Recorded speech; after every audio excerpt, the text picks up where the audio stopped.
Hey everybody, it's Tessa. Carter's off recuperating from a recent surgery. He'll be back real soon. But it's me going solo today. And I'd like to share with you the motivation, the inspiration, and the purpose of what I have recently completed and offered to the world.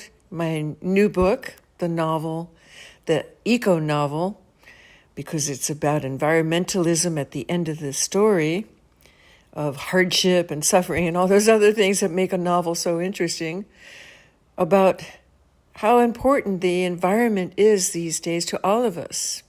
So the book is called The Bridge Tender. It's available in all different forms of reading pleasure these days that people love, ebook and audiobook, and of course a good old paperback. So somebody asked me what inspired me to write this book. And I would say that all of my work, including the Z-Lord podcast that I started years ago with my beloved Carter, is to share with the rest of my beautiful blended family, you, the world around us, anybody who is interested, the reason that I find life to be interesting. And that is specifically that we are all connected. We are all just one big, huge, magnificent species operating as an organized, constantly evolving manifestation of what I truly believe is the sacred in life, the consciousness, the divine. Whether it's a painting that I do or a nonfiction reveal of how I've discovered this connection to oneness, or in this case, the bridge tender, a magical realism, fantasy kind of at times, realistic, so harsh and fierce at other times, fiction, novel. It's not my life, but it's about all the things that I have discovered in my life that have led me to believe that how we look at things is our choice. It's our, I would say, human right to perceive the truth of existence from our own perspective, not somebody else's, not our culture's even, or the newspapers, or the leadership of our country, or the mess that the world has gotten ourselves in a lot of instances, especially about the environmental crisis right now. Well, to me, it is a crisis because I've been aware of the atmosphere needing to be repaired ever since the 70s because of my work, my early work with earth scientists as a botanical illustrator. After I left art school in the early 70s, I was working with botanists and got to know a lot of people who just work with the earth sciences. That's what they're called. That's their focus. Really understanding what's happening to our earth, not just the wonderful studies that we have available, like working with the human body or rockets going to space, or so many different ways that people can use their intelligence when they decide on a career. But my gravitation was always towards people who were studying this planet. You know, the indigenous people have always had such a comfortable relationship with nature, calling the planet Turtle Island or other names for it that come from creatures, and having stories of origin so that they feel a place of contact and having participation in the way that we live. Not that it's outside of us, but that we are all connected.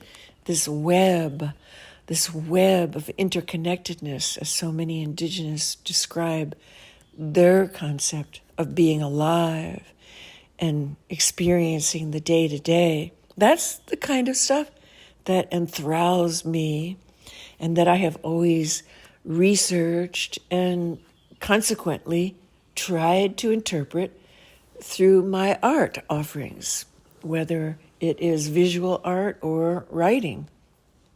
So in The Bridge Tender, the novel that is now available to you, it is a story about this awakening of the interconnectedness of all life. But, that's like part 2, because part 1 is just as important. Part 1 has to do with a lot of people, myself included, and many of my friends that I share deeply with, this journey that we're on about achieving some kind of peace with what is going on about us in life. A lot of us have had to work to get rid of fears, to get rid of blocks and challenges that keep us from embracing the fact that life is actually quite a magical adventure. And so the character in The Bridge Tender, you meet her right away. Her name is Thea Bowman, and she's a down and out, not a very happy person who's really caught in addictions because of circumstances that she was born into, raised with, and never was given any opportunity to get out of. She just buried herself in fears and negativity. And that happens a lot to people. Come on, we know a lot of people just take whatever they're fed by the media and by the society that is all about us. But really, is that the truth of life? No. The truth of life is within us, within our own being, within our consciousness, within our hearts, within the choices that we make. So Thea starts off with some pretty weird and bad and negative and dangerous choices that lead her closer and closer to a crashing situation. And eventually she does crash, and she knows that she's going to die if she doesn't change. And this happens a lot to people. That's when they usually start taking antidepressants or anti-anxiety or something like that, uptake serotonins or whatever they want to call it, thinking that it will help to be medicated. But really, medication just prolongs the agony of not discovering the magic in life. So Thea finally decides to get real, and fortunately it's halfway through the book rather than just at the end of the book. So the part 1 is representative of the bad choices that a lot of us make. Maybe it's early in life or maybe it's later in life, but sooner or later we all get the opportunity to learn from our bad choices. And it's up to each one of us to recognize that we don't have to keep repeating the bad choices in life. So when that happens to the protagonist in The Bridge Tender, that is when the magic begins. That is when Thea, begins to realize she has a choice, that the reality of her life is not just black and white. It just is not what everybody is telling her it is. It is how she perceives it.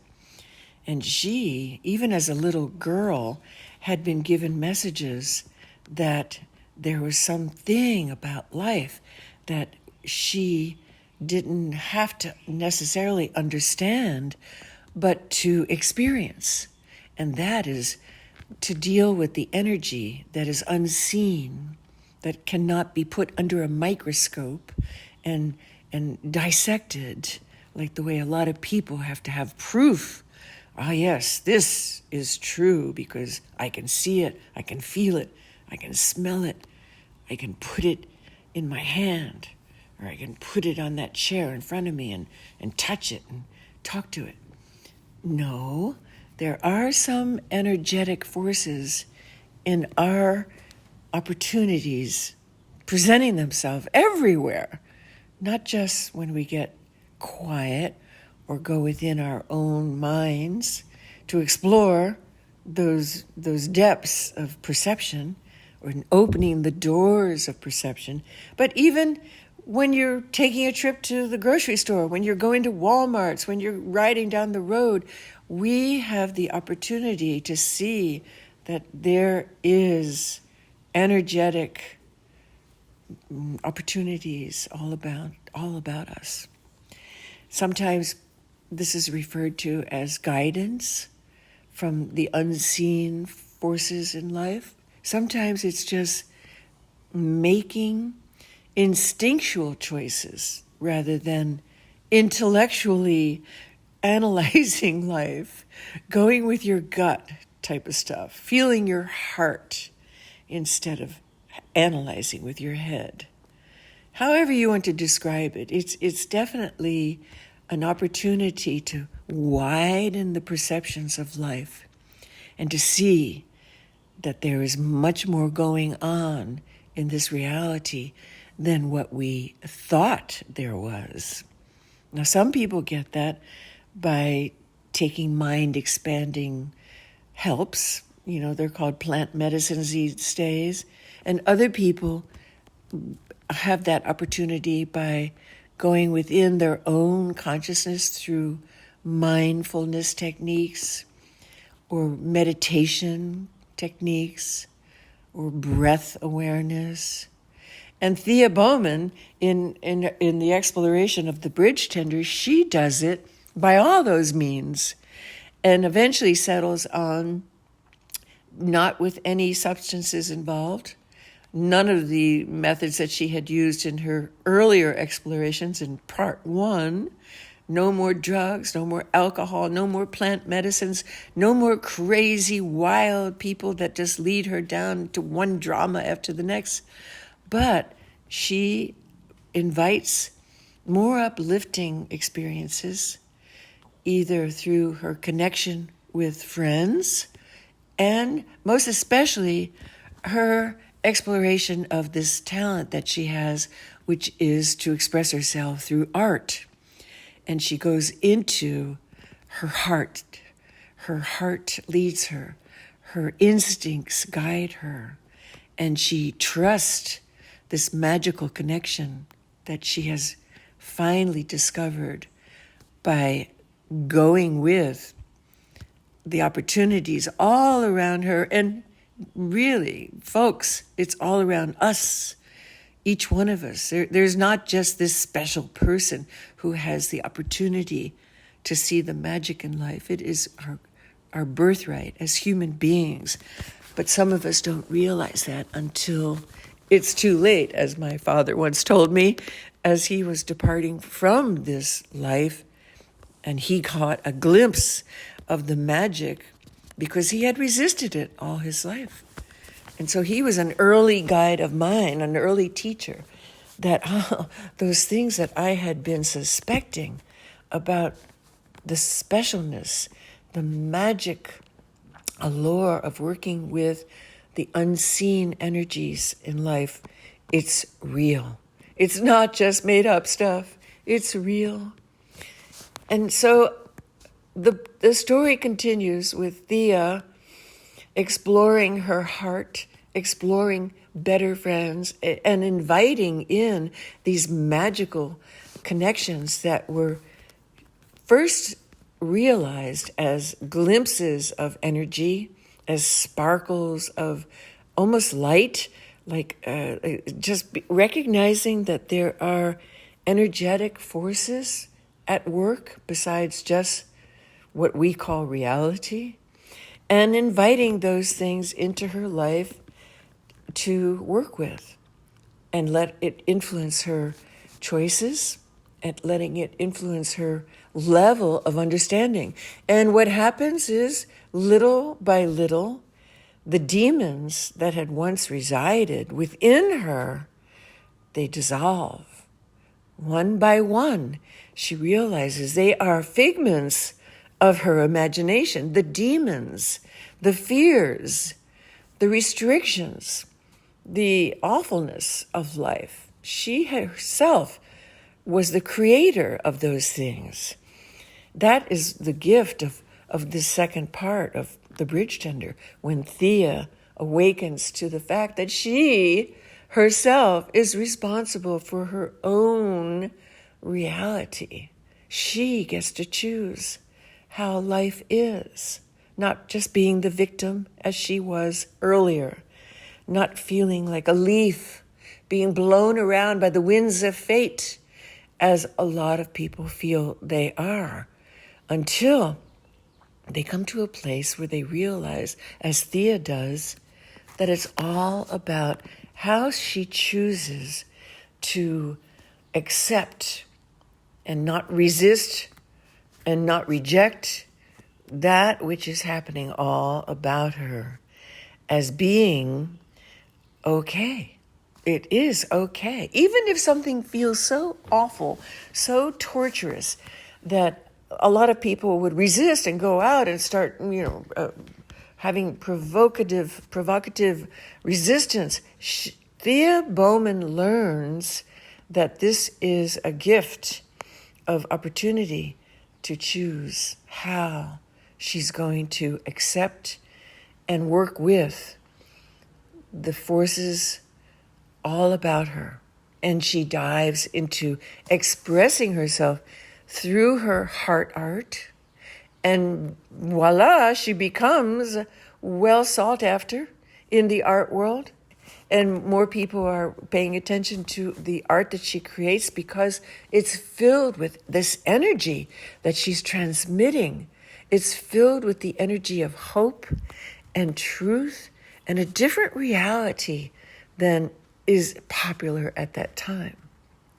So she's invited to be included in great exhibitions, and more people are collecting her work, and she has authority now, and she can be some person who transmits a message rather than being a politician or a writer. She does it through her images.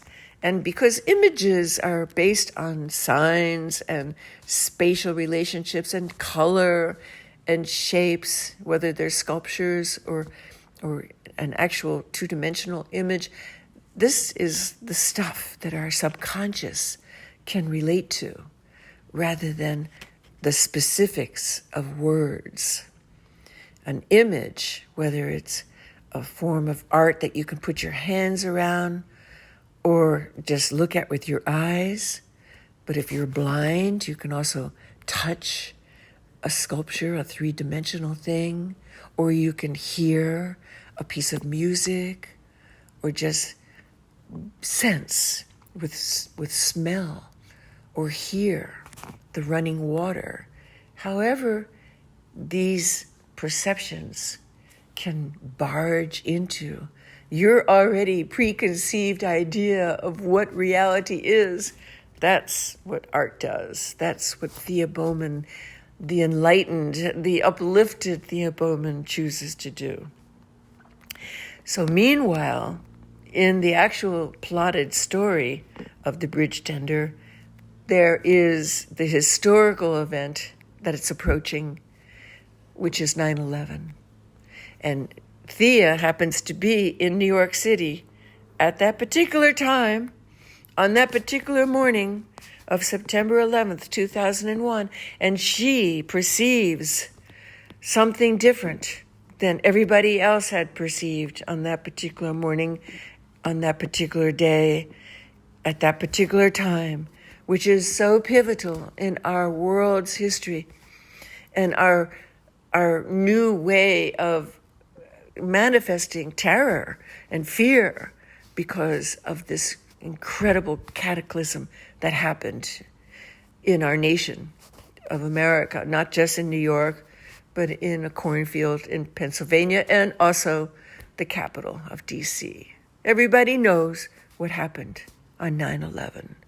But Thea Bowman perceived something differently when she was in New York City, actually attending the memorial of a good friend of hers and a guide of hers that had passed away previously. And Thea is there from her then retreat that she had moved to in South Florida. So she is in New York City, and the perceptions that she has nurtured by being able to connect to the unseen forces of this beautiful existence called life, she can portray through her art from there on, and she also can relate as she's actually experiencing it through the words of her story. And it's quite shocking, and it's quite different than anybody else has ever spoken about. But for Thea Bowman, it is her truth, her perceptions, her reality, and therefore it is valid because she was the witness. And she allows herself to be a conduit to the unseen forces. And therefore, she is what she had been foretold as a little child, which is part of the story. Early on, she's foretold that she's going to be a conduit, a bridge tender, helping people to realize that there is something else in this life, should anyone choose to be open to receiving this energetic reality. And so at this opportunity in our own real history of September 11th, 2001, Thea becomes the bridge tender for us to realize that we can partake of this energy ourselves. We don't have to be just told about it. We can actually feel it and work with it and become comfortable with it and realize that it's a tool by which we can become more involved with this life that we're living, more involved in not just being passengers on some hurtling train that's going toward a wreck, like many of us feel in this day and age with so many conflicts around the world, and being told that the planet needs help with its waters and its atmosphere and the depletion of wildlife. I mean, many of us feel hopeless and powerless, but not Thea Bowman. And she can communicate the feeling and the reality of us participating in the upliftment of our human blended family, being part of the solution, being part of the energy that is brought to our awareness instead of like the latest dance on TikTok or the craziest new fashion that's coming out on Celebrity Row. No, we have the choice. We can combine our energy with the unseen energy that is magnificently present for any of us who have been given the key, which is within us, not anywhere else. The key is within our own consciousness, how we can participate with the unseen energy to relieve all the suffering, to come up with solutions, to feel at peace with the evolution of our existence here, and to trust that within our numbers, there are going to be those of us who come up with real solutions like inventions and creations and changing of our habits, even something like recycling and getting something used instead of having new, and creating more of the problems with our atmosphere by so much manufacturing. There are so many solutions arising from those of us who are in cahoots with Thea's thinking, with Thea's ability to commune with the unseens, that we are comfortable with what's happening in this world around us. We do not see the end. We do not buy into the fact that this is doomsday. No, this is the beginning of our spiritualization of humanity. This is our ability to choose to no longer just be a regular person who just buys into whatever the media is feeding them, whatever the masses is doing to distract themselves. We have the opportunity to evolve our thinking and our understanding of the evolution of consciousness and realize that all is well and that all is on this trajectory that is ever spiraling upward to becoming better people, creating a safer environment, healing not only the world, but healing ourselves. Because how can we heal the world? How can we even heal a broken, political network if we don't heal our own selves? And if we don't feel that inner peace ourselves? And if we don't see that this is magic that we are involved with, this thing called life, how can we expect to be part of the solution if we don't realize it starts with us embracing that the problem is fear? People have bought into the fear that has been fed to them, either by, I hate to say it, I'm going to come right out. Religion is very fear-based. We need to go for the higher aspects of anybody who is practicing a religion. The higher aspects, which is always that what you do to others is what they will do to you. The universal law of cause and effect, that we are all in this together, that we are not separate, that if somebody has a different religion or a different nationality or a different tongue or eats different food, that doesn't mean that they're any different than we are. It means that they are the similarness of a family, but yet they have just preferred a different way of expressing their humanness. But that doesn't mean that they are separate and they are to be feared.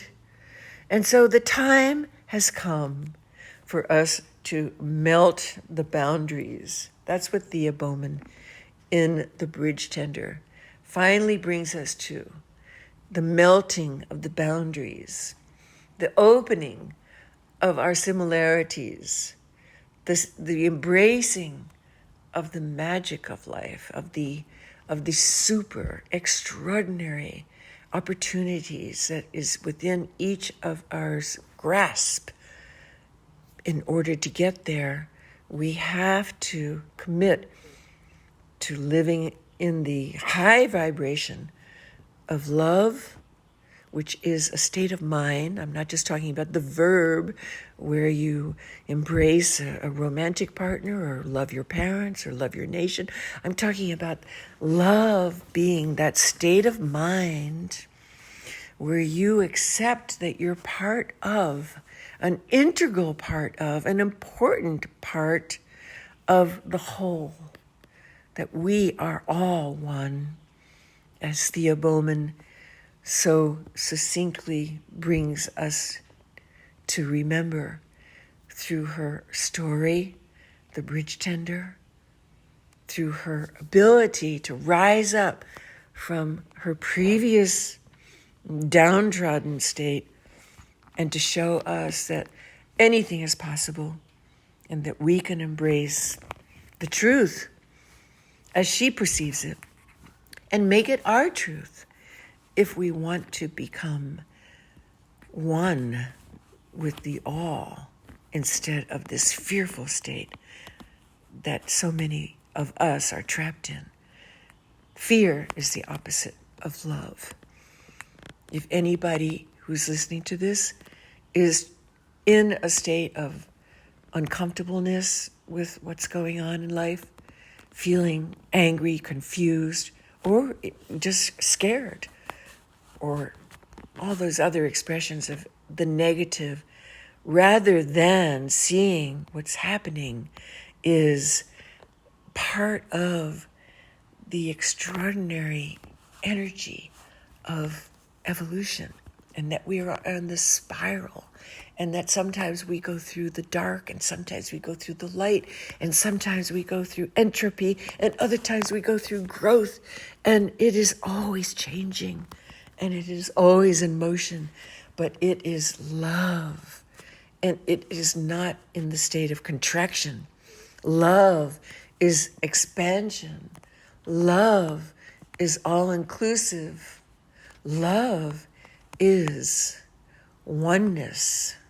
Oneness with all things, not rejecting something because our little self, our little personality self rejects it, but seeing that the goods and the bads are necessary, just as the dark and the light, the night and the day, the opposites become blended and everything is one. And where are we going with this one? This oneness is the mystery of life that we trust, that we feel intrinsically a part of, not separate, part of this warm, trusting, safe place that leads us to fulfillment, completion. The breath of life. Sometimes it's easy, sometimes it's hysterical, sometimes it gets constricted, but it is the breath, and it continues, and it is the source of consciousness. And we all have breath who are alive, and the consciousness is something we all share. And riding this consciousness, allowing it to have the freedom of choice, is the very center of love. I hope that you all get an opportunity to experience Thea Bowman's story in The Bridge Tender, and check it out on Amazon or wherever books are, and let me know how you feel about it. And I send you lots of love. Om Namah Shivaya.